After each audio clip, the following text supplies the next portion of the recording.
Good afternoon and welcome to the Bookham Nook Show. My name is Kyle Colley, and this is a special episode of Creators Talk Podcast, a podcast for book conversation with your favorite bookish content creators. This episode is brought to you by Bookham, the book community's new and best way to host online dynamic book clubs. Download the app and start your book club today at www.bookhamapp.com. Please make sure to like, comment, and subscribe to our channel. My guest today is the brilliant Alex in Books. Alex is the passionate reader behind the Alex in Books social handle that has amassed roughly 1 million followers across all social medias. Alex is the creator of the newly launched The Art of Reading course. Alex is a founder, a writer, a podcaster, and loves helping people read more. Alex, welcome to the Creators Talk podcast. Thank you so much for having me, Kyle. Happy to be here. Yeah, I'm a big fan, man. I really enjoy your content online. So it's really my pleasure to talk to you. I'm curious to hear kind of like what were the moments that shaped your life and what were some of your heroes growing up? Yes. So I would say the biggest moment, I guess, to becoming a reader had to be my college professor. Because before then, I think a lot of people have a similar journey where they like reading books as a kid, but then they get to like middle school and high school and they kind of like forced to read all these books. And that kind of just kills your passion for reading.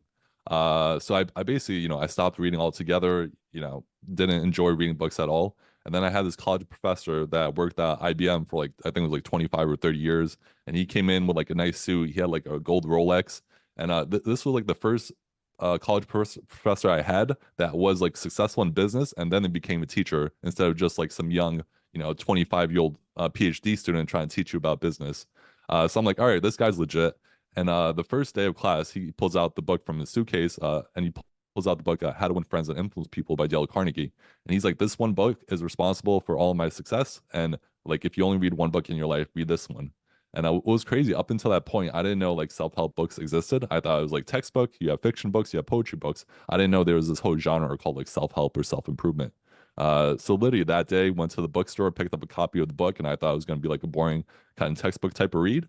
But I found it super engaging. It was like as entertaining as a fiction book, but as educational as a textbook. It was like great lessons, but also great stories. And that book like just completely changed my life because it blew my mind that one, this book is almost 100 years old and it's teaching me like all these social skills and self-help school skills. And not only that, it was like the next day in class we actually had to apply what we were learning with other people, like other classmates. So just realizing that there were like this whole genre of self-help books out there like completely blew my mind, and I would say that had like the biggest trajectory on like my life and become like a content creator in the book space. Yeah, that's funny because Warren Buffett had that same like kind of background too. I remember him saying like how much that book changed his life because up until then he was just reading books about Benjamin Franklin and investing and all that. But once he found out how to that Dale Carnegie book, it really opened him up to better communication and honestly creating relationships. So I think that book has been pivotal to a lot of people. I've enjoyed that book and it just kind of helps shape your worldview. And the thing that I really enjoy, like you've been like I'd say consider like you an OG like book content creator. Like you've been in the space bare minimum since like what 14 or 16. Like I remember seeing your content as early as then. I've been in the space almost like 7 or 8 years now. Yeah. See, so like what kind of inspired you to first like start creating like on the book, doing content creation in the book space, and how has your journey been so far? Yeah, so after like that college professor, I really got into reading. I'm like, what else can you learn from books? And the answer was like anything and everything. So I just started reading books about anything I want to improve on. Like if I want to get better on writing, I started reading writing books. I want to get better at like dating, I started reading dating books. I want to get better at fitness, started reading like fitness and health books. And I was like reading a lot of these books, but I was kind of never nervous or scared to like become like content creator or kind of like put yourself out there because this is back 2016 2017 and there was no such thing as like book influencers or anything like that, so it wasn't like very common. So I'm like, oh, like is this just a stupid idea or something? But then I thought to myself like, oh, there's like there's video game influencers, there's beauty influencers, there's fitness influencers, like why aren't there any like educational or like book influencers? And around that time, I got into this bad bike crash because I went like mountain biking, and it was like the last ride of the day, and I was pretty tired. And what happened was that there was a ditch, and I saw that ditch, but right after that there was another one, and I didn't see it. And my hands were pretty tired, so once I hit that ditch, I kind of let go of the bike, and my bike just went flying. I went like rolling, and basically ended up almost like breaking my shoulder.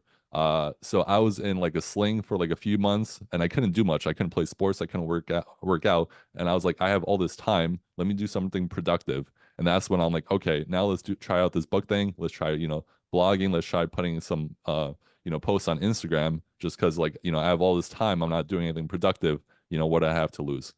Yeah, it's funny how life kind of like redirects us, and sometimes obviously it redirects you where you need to go. So, especially when it comes to reading and content creation, that experience opens you up to what you've like, what you've been able to do now. So, talk to me a little bit about it because you're also right. Like, explain to me a little bit how writing and books have helped clear your thinking. Yeah. I think there's just, like the quality of writing depends on the quality of your reading. Like the better books you read, the better thoughts you'll have, the better ideas you'll get because there really aren't any like new ideas or anything out there. But so if you read like quality stuff, you'll end up thinking about it and then that kind of comes out in your inputs. It's kind of just like eating. If you eat quality food, the outputs are better.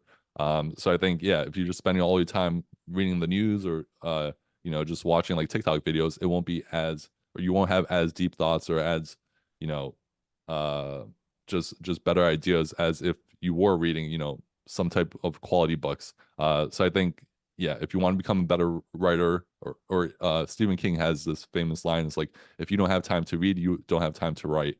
So I think that just goes to show like if you want to be a great writer, you need to study great writing, and to do that you need to do a lot of reading. Yeah, and speaking of that, when it comes to your writing, when you're talking about threads or kind of like on X, how do you do those? Like, how do you capture your, when you write headlines and some of the copyright in there that makes it capture people's attention? How do you think about writing on different social networks?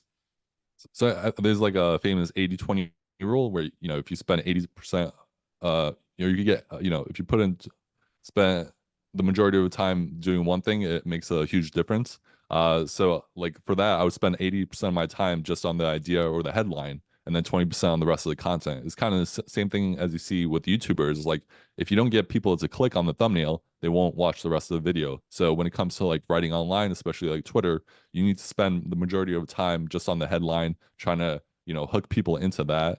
And then, then they'll hopefully read the rest of your content. So, for any new writers out there, I think too many of them spend most of the time kind of on the meat of the, writing, but no one clicks on the post or on the thread, they'll never get to that. So you actually want to front load the value or like, spend most of your time on the first few sentences, instead of spending all your time like in the middle or at the end. Yeah, it's kind of like when people talk about like keeping everything above the fold on a website. It's like you want the thing that captures the most attention at the top, so then people kind of continue to read down the line. When you're talking about, so when we switch a little bit to news writing, newsletter writing, or blog writing, what are some of your best practices there? Is it very similar, or do you think about that differently? Uh, a little bit. So I like the concept of like sell your sawdust. So for the newsletters, like, you know, kind of share something that you're already doing. So for my newsletter, every week I share like a short book summary and I share 3 lessons from the book and 3 ways to apply that. Because that's basically what I'm doing. Every week I'm reading a book. I try to pull out like, okay, what are some key lessons from this book? And also how can I apply them to my life? And that my newsletter just sharing that information with the public. So, like for instance, I just read this book, the Boron Letters, which is like a copywriting book. So I pulled out, 3 copywriting lessons from that book, and then also like 3 ways to apply that. And people really enjoy that newsletter. So I think when it comes to like your newsletter, you kind of want to share what you're already doing and just make it public. Yeah, and I'm speaking of copyright. I know David Ogilvy basically has a quote to sum it up. He says, "You're not advertising to a moving. I mean, you're not advertising to a standing army. You're advertising to a moving parade." So when Yeah. you think about that, when it comes to copyright, like how do you feel like how do you think about that when it comes to capturing attention? And especially with social media, where now algorithms play into things. Like, how do you think about capturing your audience in that way? Yeah, so I think a good tip there is just to like look at your best performing content and you kind of want to schedule it out every few months to repost it Yeah. because if you have a post go viral, maybe 10% of your audience has seen it. So that means 90% of your audience hasn't. And also, you're gaining new followers, you're losing followers, people coming in and out. So it's kind of crazy to think about like if you have a incredibly performing post, the majority of audience still hasn't seen your best content. So I try to like schedule my or repost my best content every few months. And then also like if I'm working on something, I kind of want to talk about it so many times that it starts to get annoying to me, because that means like people will finally, start to hear about it like once or twice or maybe three times. Because no follower, even if they're super loyal or a big fan of you, consumes 100% of your content. It's just impossible to do. So you kind of want to, yeah, reshare your best stuff. And then if you have an important project that you want to share with people, talk about it so many times that it starts to feel annoying to you, and that's like a good sign that you're doing a good job. Yeah, I'm glad you said that because like recently, even with myself, I was like, I'll post something, I see it works, and I'm like, all right, I'm just gonna continue doing the same thing. I'll change up some of the headlines, I'll change up some of the footage, but now it's like again with that quote, I always think about I was like, only your small percentage of your audience are seeing these things. You can do the same thing over again and repurpose content. I just think not enough people think about that. I know Gary Vee talks about it, so. But I do want to switch a little bit into your new course. Like I know I remember Bill Gates saying something around the long lines of he wanted a superpower, like the ability to super read. In a world now where we have like 2x speed audiobooks, like how does like your course help clients get the most out of their reading, comprehend it better, and like put everything into action? Yeah, so that was the main reason I built the course, because I think speed reading courses kind of like the get rich quick scheme of the reading world or the book world, because like speed reading is just reading twice as fast to remember half as much. It's kind of like, if you want like good analogy, imagine if you try to bike through a museum. Like, yes, you get through the museum faster, but you don't remember seeing like the great art or the great sculptures, and like, what's the point of getting through it quickly? Like, same thing. Like if you go to like a five-star restaurant, you want to sit down and enjoy the meal. You don't want to eat it in 10 minutes and just be in and out. That's not enjoyable experience. My course focuses on helping people or teaching them how to read better and smarter, not just like faster. So I cover like how to find books that you'll actually enjoy reading, like how to build a consistent reading habit, how to take notes in your books, how to remember more of what you read, how to like apply what you learn.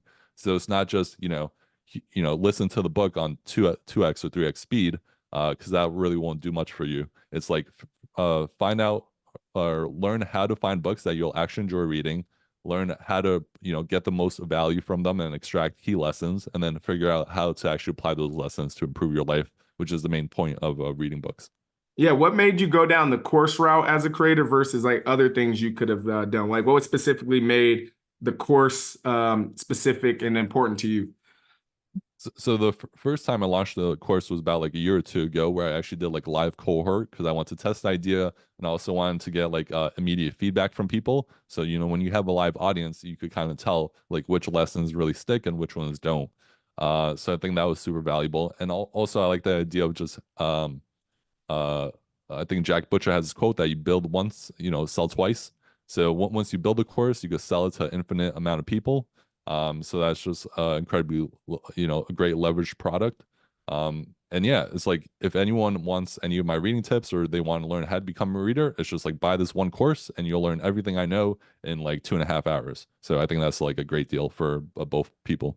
Yeah, I have a question. Like, why do you want to help people read more, or just like, where's the passion come from that? I know your personal experience. Like, what then makes you go, okay, this is why other people need to read more, learn how to get more from their writing. I mean, reading, etc. I think it comes from the fact that like school teaches you how to read, but not how to be a reader. Or just because you're illiterate doesn't mean you love reading. So that was really like eye-opening to me that, reading is a skill and something you could get better at. So, I have a lot of friends that say like, oh, I'm not a reader, or I just never really enjoyed books. But that just comes down to the fact that you just haven't found the right book, or you just haven't, you just got stuck in like high school. You were forced to read all these books, and that kind of killed, your passion for reading, because I know they enjoyed reading books as a kid. So I think it's reading, helping people refine their passion for reading, helping them find books they really enjoy. And, once they do that, they kind of, I guess they spend their time becoming a better person. And so if you could help people, reach their potential or, improve their lives, I think that's very rewarding. Yeah, I think when you were talking earlier, I think a lot of people are like that, where they read all the Great Gatsby's, the what's it called, the Frankenstein's, and you think those are the books that you think that's what books are made of, and then you run into something like a How to Win Friends or Influence People or Shoe Dogs by the found what's it called, Phil Knight, and you just get excited because you're like, whoa, there's a whole world of books and stories and ideas that I didn't know I could get these great lessons from a $20 book, right? Like it's cool you can sit down with some of the greatest minds in the world, some of the best founders in the world for literally $10. And it's very interesting. So I really do appreciate what you're doing with your course. Talk to me a little bit about building in public. Like how have you seen like posting a lot and improving? How's that helped you improve the course like while posting? Yeah. So I think building in public is like a great strategy for most people because like you get immediate feedback from people. Because like, maybe I don't know how to title a lesson, or maybe I don't know which lesson people find more valuable. I could post about it on Twitter or somewhere else and kind of get that immediate feedback from people. So I think this idea of also like authors have this idea of like, oh, I'm just gonna go into the woods, write this great book, and then I'll publish it and the world will love it. I think that's like a terrible strategy because like what you want to do is like, share some like early chapters or share some paragraphs with people in public, get feedback, see which lessons people love the most, and then include those in the book, which is kind of what James Clear did with Atomic Habits. Like he wrote all these blog posts, then he saw which ones were the best ones, and then he put those into his book. So I Yes. think you want to do the same thing with like your course. You want to, I would list out, a bunch of lessons. I would ask people which ones do you find most valuable, and then I would put those in the course and like focus on that. So I think just building public, you get that immediate feedback from people, and that helps you build a better product. Talk to me how you discover great books. Like when you are saying this book is better than the rest, like how do you distinguish an amazing book from books that you're like, all right, I didn't get that much value from, or I don't even want to read that book. Like how's your decision making there? Yeah, it could definitely be subjective because there've been like some life-changing books I read that I recommend to a friend. And they're like, "Oh, this one wasn't that good because maybe they have different problems or different experience." So, uh, that happens. But like personally, I think you could tell within the first, 2 to 3 chapters of a book like how great it is because authors, just like when we talked about like the threads and the headline, same thing with authors. They spend the vast majority of their book of their writing focusing on the first few chapters of the book because they need to be able to like hook readers in, so that's where they provide the most value, and then they spend like less time on the middle or the end of the book. So if the book isn't great or amazing in the first few chapters, it won't hook you in and you won't end up reading the rest of it. So you could think about it as just like any other movie too. Like you never start a movie that has a crappy beginning and then you're like, all right, I'm going to keep watching it and then it gets amazing later. It's usually like if you think back to the best movies you ever watched, it was amazing in the beginning, amazing in the middle, and then amazing in the end. I think it's the same thing with books. Like you could tell within the first few chapters, like, oh yeah, this book is blowing my mind, and it could be like one of those life-changing books. Yeah, I think when I find really great books, I know I enjoy them because I'm already texting my friends and sending photos like 20 pages in. You're just like, you guys got to read this book. Same thing with like a podcast. If I see, I guess it's kind to me, I think about like bars per minute in a podcast, like how Yeah. many great lessons are being or how many great gems are dropped, and I'm passing it, right? So I think it's the same thing with books. Like how do you think about building community and engagement like within your course? Like, do you have anything more on it on the back end, or how do you think about community and engagement in your brand Yeah, in general? yeah, for the course, I left all the comments open. So like if anyone had a question about any of the topics or about the course themselves, also include like my email. And then I answer like every single comment, every single question about the course. Because one, I want people to know like, yeah, I'm there to like help you or there to, if you have any questions or anything, happy to help. So just, letting people know that, there's an option available to communicate with me. I think that's super key. And then outside of that on social media, I think that Paul Graham quote of like do things that don't scale. So Yes. I try to answer every single comment or every single DM, every single email. If you email me just like, oh, Alex, can you give me free books? Like I won't answer that. But if you say, oh, like your book recommendation, I really love, then and then I told my friend about it, something like that, then I'll respond to your email and be like, oh, thank you so much for your support and thank you so much for like trusting my book recommendation. Really appreciate that. So just trying to communicate to people and show them that like, oh, I'm reading your comments, I'm reading your messages. It's not going into the void. Yeah, I think, on another side of that is I think a lot of people tend to struggle with retaining that knowledge. So I think sometimes community can help, but in general, like what is your best tips for retaining knowledge when you're reading books and actually putting what you learn into action? So I think one of the best tips is like after you read maybe like a chapter or a couple of chapters, try to write down a few lessons that you learned in your own words without looking like back in the book. Because the way like memory works is like the more you work it, then the more you'll like remember it. Because like if you just if you listen to a book, an audiobook like passively, the information is just like going in and not much of it is sticking. But if you're like reading a physical book and then, maybe after a chapter, you actually take time to like reflect on what you learn and you write down what you learn. That really helps like solidify what you're learning. So I think, even if you have like an incredible memory, writing down is always better because sometimes I'll go to a book that I read, 3 or 4 years ago and I won't remember much. But if I see that I have notes in the book, then that's super helpful. So, yeah, I would say that's like if you can only do one tip, after a few chapters, try to write down what you learn, and that'll be super helpful for you. Yeah, I also think it helps. Like, for example, I'm reading Day Trading Attention right now, and some of the things that Gary Vee says in the book, I'll just go try immediately. I think that kind of helps too if you're really just someone that's like reading a book, if you can just go put it right into action just to see if just test it, or even How to Win Friends and Influence People. Like if you go and just say, hey, the first 5 people I talk to, I'm gonna say their name, whatever it is, I think that really makes a big difference. One thing I saw you talk about is the reading challenge on your Twitter and all that, and kind of your beliefs about that. How do you suggest people balance their desire to consume a large amount of books with their need to like deeply understand it? Like when we're talking about applying it, because I think so many people are like, all right, I need 100 books, I need 200 books, but the applying it I think is very important as well. Yeah, I think people start to think like, oh, like if I read 10 books and maybe like three of them changed my life, then if I read 50 books, 15 of them will change my life. But that's usually not how it works because you're spending. What happens is you spend all your time reading and you don't spend as much time like taking notes on what you're learning, or you don't spend as much time applying what you're learning. So if you think about it, if you just literally spent, if you read 2 books every week and read, let's say 100 books this year, but that's all you did, you still be in the same position as you were a year ago. So although it feels like reading is productive, sometimes it ends up being like just a procrastination in disguise. So what I tried to do is also um yeah, if there's like an amazing book, I'm gonna slow down. I'm gonna take notes on it. I'm gonna try to, actually like go and apply what I've learned.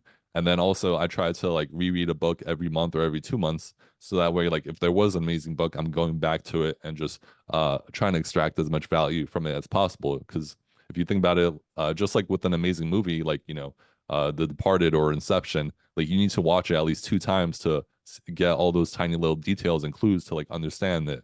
Same thing with the best books. It's like you need to reread it like twice or sometimes 3 times to really extract all the value from it. So I would say try to focus on quality over quantity. And it's not how many books you get through, it's how many books get through you that count. Yeah, that's well said. Recently, I've done that a lot too. Like over like maybe the last 3, 4 years, I'll just reread the same books. Like I'll enjoy a book and I'll go back to it a year later. Like I've read that George Lucas book like 4 times. Every time I read that book, I'm just like, goodness gracious! Like the way he structured deals and how he thinks about leverage, all that makes a big difference. But I think too many people don't go back to those books they love.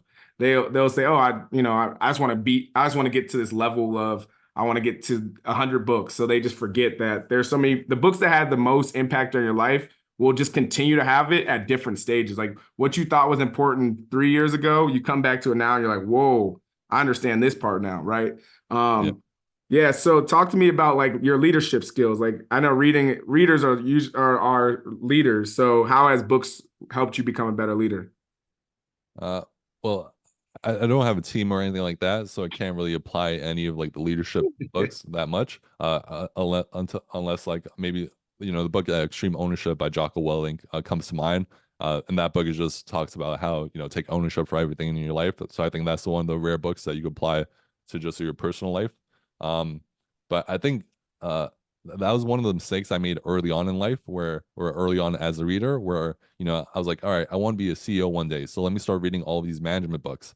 But the thing was, I was a marketing intern in college, so I couldn't apply any of like the management books because I didn't have any employees or anything like that. So it's like, although I was reading, which is like great, I was kind of reading the wrong books because I was reading for like a future date or like years ahead. So I came up with this rule: read it when you need it. So instead of reading a book that you think that will be helpful like years from now, read the books that will help you today and that you can implement today, and those will be a lot more interesting and attractive and more enjoyable to read, and like better ROI on your time versus reading a book that you might need years from now. Yeah, that's good. That's good. Didn't you used to also work at a Penguin Random House too? Yeah, so No. I interned there in college. Oh, cool. So like what lesson did you learn like working in a publishing house, and how do you see like the future of publishing or just like books in general looking? Uh, yeah, so well, everyone in the publishing industry was super nice, super smart. So I think great like work-life balance over there, and also like lots of perks. You get a lot of free bucks.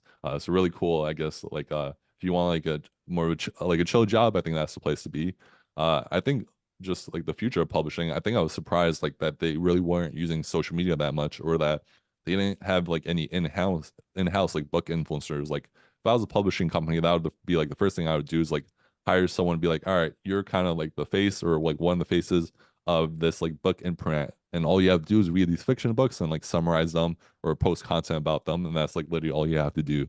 So I think there's a lot of things that, it's a traditional like media company. So it's kind of like, a few years behind of the times. But hopefully they'll be able to like catch up and get with, yeah, modern social media soon. Yeah, I was talking to this lady, Kathleen Schmidt, and she has been in the publishing industry for like 25 years, kind of moved out of it.